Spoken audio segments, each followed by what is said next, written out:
I'm so dedicated to my destination. I'ma get it how I live it with no hesitation. See me making moves and all this training proves that I'm possible.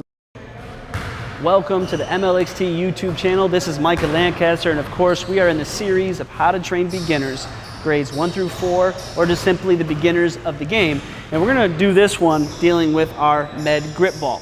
Now right now I'm gonna deal with medicine balls. Now these are 2 pounds each, and really this is something that a young player can handle. And we're gonna teach the principles of ball handling, but without actually having a ball. See, sometimes the actual action we're trying to teach is the biggest distraction. Why? Because not every player can simply dribble that well. They slap at the ball and they don't have the mechanics.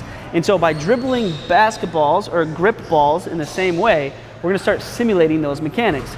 And so right now, if I'm in a nice wide stance and I pound those medicine balls down, now I'm simulating that actual dribble. And so I was able to load my elbows up the top, I'm able to drive them down, I'm able to pick them up fluidly, and so now I'm actually getting my shoulders in that stance as well. And so I'm actually teaching stance and I'm teaching mechanics. And so if a player is able to do that repeatedly, so they have the ability to really drive the medicine balls up and down, they're actually able to learn the mechanics of a dribble. But go ahead and take a look at this so you can see exactly what I'm talking about. One of the problems that many kids have is they learn how to dribble with their forearms. Their elbow stays down and they simply learn how to dribble this way instead of actually getting their elbow to engage and find power. And so a lot of times we have to train players how to get their elbow involved rather than always dribbling this way. One will let them gain success early, but this one's not going to carry over into the game as greatly later. This way is going to be harder in the beginning, but will actually give us results when we need them. And so we want to start training the elbow as quickly as we can. Now, to do this, we're still working on a form of mechanics. I don't need a basketball. So we're going to use 2 of our medicine balls. Now, if you don't have these medicine balls, then find anything that you can grip and throw to the floor that will not bounce. And so we want to put the focus on mechanics. We don't want to put the focus on the dribble. And so I'm on my grip mat as if I'm dribbling. So I'm on the outside edges. I can now pull those medicine balls up and I'm pushing them to the floor. Now notice when I did that, they went straight down and they stayed there, and then I just simply drop my hips to grab them. And so the bonus is you're working on your stance, you're working on your ability to drop your shoulders, drop your hips, pick them back up, and then drive the elbows again. And so if I'm spending my time working on these dribbles, I'm grabbing them as quickly as I can, I'm releasing them, but now my elbows are driving the balls down just as if I'm dribbling, and I'm working on all those components. And so this is one of those beginning tactics that you can do to train your body how to dribble more appropriately.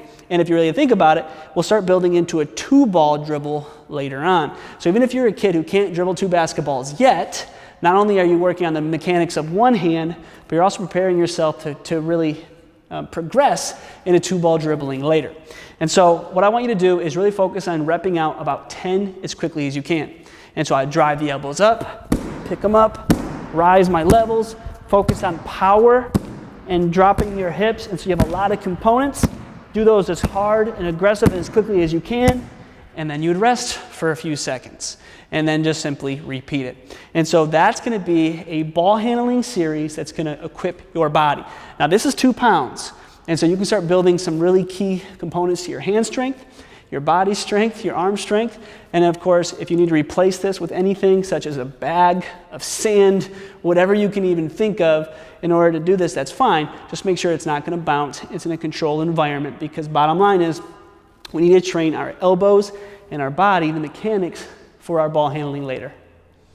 And that's a phenomenal example of how we can start teaching the mechanics of ball handling without ever dribbling a basketball.